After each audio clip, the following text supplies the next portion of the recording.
కరువు ఉంటే ఇయాల ఉన్న పరిస్థితి ఉంటే దానికి పరిష్కారమే కాళేశ్వరం దగ్గర కన్నెపల్లి దగ్గర పంపులు చాలు చేసి నీళ్లు తీసుకుంటందుకే కేసీఆర్ గారు పెట్టిన ఈ ప్రాజెక్ట్. అంటే ఈ ప్రాజెక్ట్ యొక్క గొప్పతనం ఏంది అంటే గది ఏ పరిస్థితుల్లో కూడా తెలంగాణకు కరువు రాకుండా 500 సంవత్సరాల గోదావరి ప్రవాహం మొత్తం స్టడీ చేసి అధ్యయనం చేసి ఎక్కడికి వెళ్ళి నీళ్లు పట్టుకోవచ్చని దేవులాడి అక్కడ కేసీఆర్ గారు ప్రాజెక్ట్ కట్టిండు. ఇవాళ 2 పిల్లర్లు కుంగిపోతే 32 నెలలైంది రేవంత్ రెడ్డి ప్రభుత్వం వచ్చి. మరి మొన్న నేను ఒక రైతును చూసిన మాట్లాడంగా ఎంత అద్భుతంగా మాట్లాడిండు ఆయన అంటే, అవునయ్యా కేసీఆర్ కట్టిండు, చిన్న సమస్య వచ్చింది, ఏం నీకు సుతారావులు లేరా, మేస్త్రీలు లేరా, సిమెంట్ బస్తాలు లేవా, ఏం చేస్తున్నావు, ఎందుకు రిపేర్ చేయవు, ఎందుకు రైతుకు నీళ్ళు ఇయ్యవు అని చెప్పి ఒక రైతు నిలదీసిండు. నిజంగా చెప్పాలంటే ముఖ్యమంత్రి మాట్లాడే ఫాల్తూ మాట 1,00,000 కోట్లు కొట్టుకుపోయినాయి అంటాడు.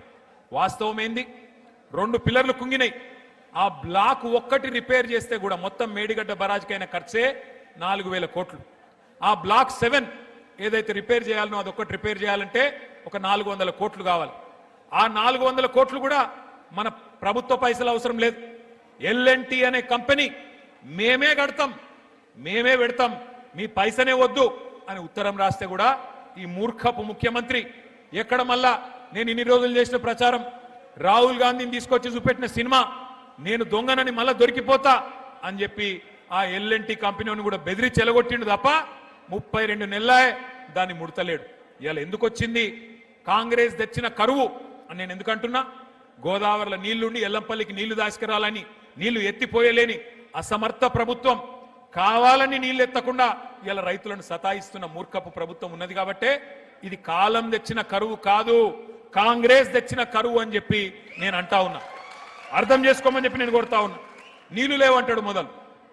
కన్నెపల్లి దగ్గర నీళ్ళు ఎక్కడున్నాయి అంటే మేము అందరం పోయినాం. నేను, ప్రశాంత్ రెడ్డి గారు, జీవన్ రెడ్డి గారు, మా ఈశ్వరన్న, మొత్తం అందరం ఎమ్మెల్యేలు, కోవ లక్ష్మక్క అందరం కలిసి, మా జోగు రామన్న అందరం కలిసి పోయినాం. పోయి చూపెట్టినాం, నీళ్లు లేవా, ఇక్కడ కనబడతలేవా, రోజుకు 9 టీఎంసీల నీళ్లు కిందికి పోతా ఉన్నాయి, రోజుకు 3 ఎత్తిపోయొచ్చు పైకి, ఎందుకు ఎత్తుతలేవు, కింద మీ గురువు గారు చంద్రబాబు ఎత్తుతుండు కదా, నీకేం పుట్టింది రోగం అంటే లేదు, ఉలుకు లేదు. ఒక రోజేమో నీళ్లు లేవంటాడు, రెండో రోజేమో ఇంకో కథ పెట్టిండు. వాడెవడో చెప్పిండు ఎన్డీఎస్ఏ అని చెప్పిండు, వాడు చెప్పిండు నేను ఎత్తిపోయా అంటాడు. నేను అది కూడా అడిగిన, ఇప్పుడు ఎన్డీఎస్ఏ ఎక్కడన్నా చెప్పిందా కన్నెపల్లి కాడ నీళ్లు తీసుకోవద్దని చెప్పిందా?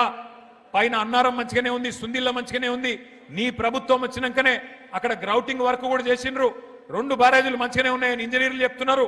ఏం రోగమయ్యా నీకు, కిందికి గలగలా గోదావరి ఏపీకి తరలిపోతున్నది, అక్కడ పట్టిసీమ లిఫ్ట్ నడుస్తూనే ఉన్నది, నీకేం రోగమయ్యా రేవంత్ రెడ్డి అంటే మళ్ళా ఇంకేదో పిచ్చి మాటలు మాట్లాడతాడు. మీరు చూస్తున్నారు ఏం మాట్లాడుతుండో. ఎట్లన్నాయా ముఖ్యమంత్రి గారు, మరి నీళ్ల సంగతి ఏంది, కరువు వచ్చింది కదా అంటే రక్తం రక్తం రక్తం జల్లుండ్రి, రక్తం జల్లుండ్రి, బీఆర్ఎస్ వాళ్ళది చల్లుతే పంటలు వండుతాయి అని మాట్లాడిండు. మా ప్రశాంత్ రెడ్డి అన్నకు తిక్క ఉట్టింది, నిజంగా రక్తం జల్లమంటావా నా కొడక అని చెప్పి, ఇగో తీసుకోరా పోయి రక్తం అని చెప్పి రక్తం కూడా ఇచ్చిండు. రక్తం ఇచ్చి ఇగో తీసుకో, మరి తీసుకొని మాకు పొలాలకు నీళ్ళు, రైతులకైతే నీళ్ళు అని చెప్పి మన నాయకులు బయలుదేరితే ఇక ముఖ్యమంత్రికి ఫ్రస్ట్రేషన్ పెరిగిపోయింది. ఆయనకు తెలిసినవి 2 ఓట్లు తిట్లు. అయితే ఓట్లు పెడతాడు, దొంగ ఓట్లు, లేదంటే తిట్లు తిడతాడు, బూతులు తిడతాడు. 32 నెలల ఏం చేసినామని నేను అడుగుతా ఉన్నా. కేసీఆర్ గారు 10 ఏళ్ల పాటు బ్రహ్మాండంగా నీళ్ళు ఇచ్చిండు. నేను అడుగుతున్నా, ఏమైనా మాట్లాడితే ఒకటే చిల్లర మాట మాట్లాడతాడు. ఏమంటాడు, ఏ జాతి నీది, ఇది ఏం జాతి? నేను చెప్తున్నా రేవంత్ రెడ్డి, ఏ జాతి కూడా నీకు చెప్పాల్సిన టైం వచ్చింది.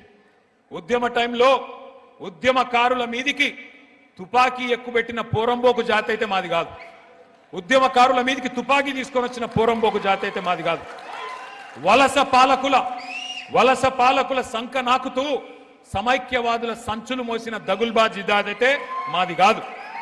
తెలంగాణ తొలి ప్రభుత్వాన్ని 50 లక్షల రూపాయలతో ఒక ఎమ్మెల్యేను కొనుగోలు చేసి దొరికిపోయిన లుచ్చా జాతి అయితే మాది కాదు.